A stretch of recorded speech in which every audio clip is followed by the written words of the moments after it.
आरती ओवाळू, आरती ओवाळू चरणी ठेवनिया माथा। खेडी खेडे ग्रामी तू अवतरलासी, तू अवतरलासी।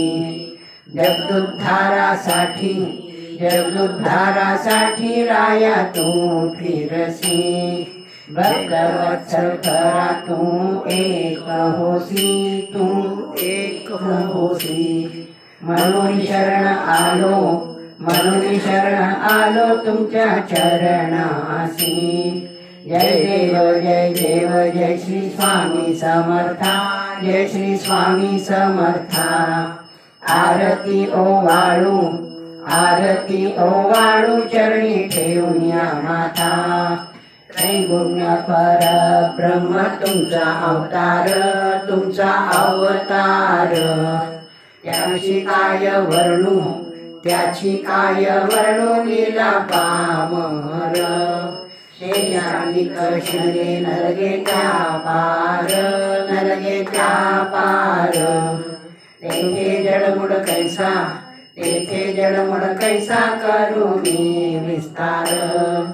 जय देव जय देव जय श्री स्वामी समर्था, जय श्री स्वामी समर्था।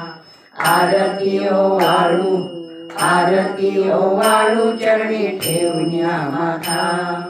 या मठाचे मठाधिपती दादा महाराजांना वंदन करून आणि श्री स्वामी समर्थांचा कृपा आशीर्वाद घेऊन आता आपण प्रबोधनाला सुरुवात करूया। आजचं प्रबोधन आहे, आज गुरुवार, मार्गशीर्षातला शेवटचा गुरुवार, आज अमावस्या आहे। गेले महिनाभर पांडुरंगाच्या पादुका म्हणजेच पांडुरंग विष्णू पदावर जाऊन राहिलेले असतात। त्यांच्या पादुका पहिल्या दिवशी म्हणजे मार्गशीर्ष शुद्ध प्रतिपदेला विष्णुपदाला पादुका नेल्या जातात आणि तिथं रोज त्यांची पूजा केली जाते। आणि आज अमावस्या दिवशी पुन्हा पादुका पंढरपूरला देवळामध्ये वाजत गाजत मोठा सोहळा करत पांडुरंगाच्या मंदिरामध्ये येतात। आता पांडुरंग 11 महिने देवळात असतात आणि एकच महिना का बरं तिथं जाऊन राहतात? तर 4 महिने चातुर्मास, आषाढी वारी, कार्तिकी वारी, लाखो लोकांनी दर्शन घेतलेलं असतं, काही मागणं मागितलेलं असतं। तेव्हा पांडुरंग इतके थकलेले असतात आणि केवळ विश्रांती म्हणजे विश्रांतीसाठी पदावर जाऊन राहतात। पण तिथं तरी लोक पदावर तरी त्यांना शांत विश्रांती घेऊ देतात का? तिथे लोकांची रीघ असते, वारकरी जातात, गावातले लोक जातात, दर महिनाभर जाणारे लोक असतात। आता पांडुरंग म्हणजे विष्णूचं रूप, कृष्णाचं रूप। मग कृष्ण इथं आले कसे? आता गोपाळपूर जे आहे, गोपाळपूरची जी टेकडी आहे ती टेकडी म्हणजे गोवर्धन। जेव्हा पांडुरंग पंढरपुरात आले, कशासाठी आले? भक्त पुंडलिकासाठी आले आणि दिंडीर वनामध्ये रुक्मिणी रुसून आली होती, तिला भेटण्यासाठी, तिला घेऊन जाण्यासाठी आले होते। मग ते पंढरपुरात आले की गोवर्धनाला वाटलं आपण काहीतरी सेवा करावी, म्हणून गोवर्धन टेकडीच्या रूपामध्ये तिथं आले आणि त्याचंच नाव आहे गोपाळपूर। गोपाळपूरला नदी आणि आपली चंद्रभागा नदी, या दोन्ही नद्यांचा संगम विष्णुपदाच्या पुढे झालेला आहे। त्या नदीचं नाव आहे पुष्पावती। खरं तर ती यमुनाच नदी आहे। गोवर्धन आली की यमुना नदी सुद्धा त्यांच्या मागे आलेली, पण इथं नाव तिचं पुष्पावती पडलेलं आहे। तो संगम खूप प्रसिद्ध आहे। आपण तितक्या लांब काही जात नाही, पण पलीकडच्या गावातले लोक संगमावर आंघोळीला जातात। आता विष्णुपदाचं महत्त्व काय? तर श्रीकृष्ण आपल्या बाळ गोपाळांना घेऊन नदीवर यायचे, गायी चरायला सोडायचे, गाईला पाणी पाजायचे नदीचं, आणि गायी चरायला निवांत झाडाखाली विश्रांतीला बसल्या की त्यांनी सगळ्यांनी आणलेल्या शिदोऱ्या एकत्र करायच्या। मग त्यांचे मित्र, बालगोपाळ, सवंगडी सगळे एकत्र बसून मस्त मजा करायचे आणि सगळ्यांचं एकत्र करायचे। जे जे पदार्थ आणले ते त्याला आपण म्हणतो गोपाळकाला। तो गोपाळकाला तिथं बसून खायचे की जिथं आपण पद म्हणतो, पाया पडतो। 16 दगडी खांबाचा तो चौथरा आहे आणि मध्ये जो चौथरा आहे त्याच्यावर पांडुरंगाच्या म्हणजे विष्णूच्या, कृष्णाच्या पाऊल उमटलेले, पद उमटलेले आणि गाईची खुरं पण आहे आणि कडेच्या बाजूला अशा वाट्यासारखे खड्डे तयार झाले, वाट्या, त्याच्यात ते गोपाळकाला दही, दूध, लोणी सगळं त्याच्यात घेऊन हे खायचे। अजूनही आपल्याला तिथं बघायला मिळतं. काही काही लोक, वारकरी लोक ते स्वच्छ करतात आणि त्याच्यामध्ये दही, दूध किंवा काही दुसरा पातळ पदार्थ किंवा काही दुसरा पदार्थ त्यात घेऊन खातात. त्याचं महत्व आहे. या जागेचं इतकं महत्व आहे की तुम्ही जर तिथं जाऊन गोपाळकाला केला, दर्शन घेतलं, स्नान केलं तर तिथं तुम्हाला वैकुंठाला जागा मिळते, मोक्ष मिळतो. इतकं त्या जागेचं महत्व आहे. आता हे गोपाळकाला कृष्ण सवंगडी करायचे आणि नदीमध्ये हात धुवायचे. हे नदीचंच मंदिर आहे. त्या मंदिरातले नदीतले जे मासे ते साधारण मासे नाही आहेत, हे वेगळे मासे आहेत.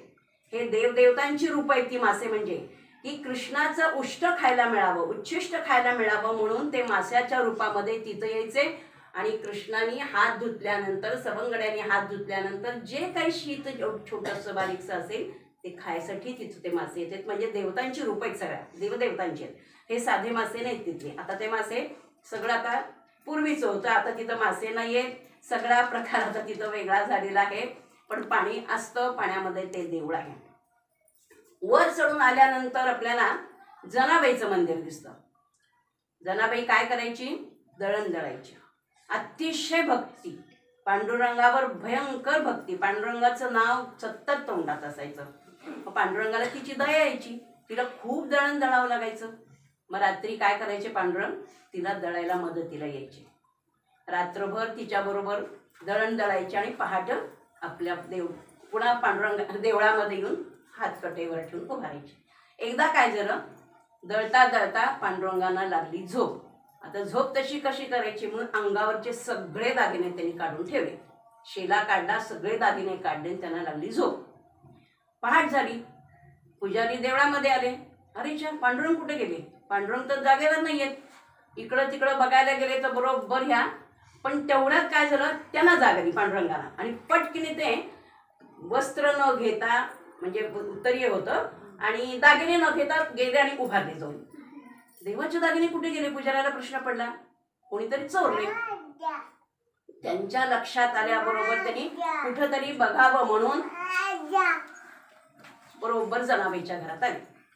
फिरत फिरत फिरत आले. जनाबाईच्या घरामध्ये संपूर्ण देवाचे दागिने सापडले. तिच्यावर आला चोरीचा आळ. ती म्हणजे अहो, मी दागिने देवाचे कसे चोरीन? देवाची मी भक्त आहे, पांडुरंगाची मी सेवा करते, नामस्मरण करते, त्यांचे दागिने मला करायचेत काय? पण काही इलाज झाला नाही. तिच्यावर चोरीचा आळ आला आणि तिला फाशी द्यायचं ठरवलं. शिक्षा हीच, देवाचे दागिने चोरलेलं त्याला शिक्षा फाशीची. आणि जनाबाईच्या मंदिराच्या समोर एक असा गोल हे बघा चौकोन आहे. तिथं तिचा सूळ उभा केला होता आणि त्या तिला सुळावर द्यायचं होतं.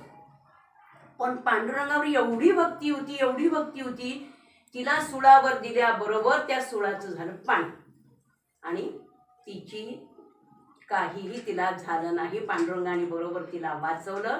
सुळाचं पाणी झाल्यामुळे ती सुरक्षित राहिली. त्यामुळे तिचा भक्ती केल्यानंतर देव किती पाठीशी असतो बघा. तुम्ही जर मनापासून देवाची भक्ती केली, नामस्मरण केलं तर देव तुम्हाला नक्की वाचवतो. म्हणून स्वामी म्हणतात, अशक्य ही शक्य करतील स्वामी. अवधूत चिंतन श्री गुरुदेव दत्त श्री स्वामी समर्थ महाराज की जय.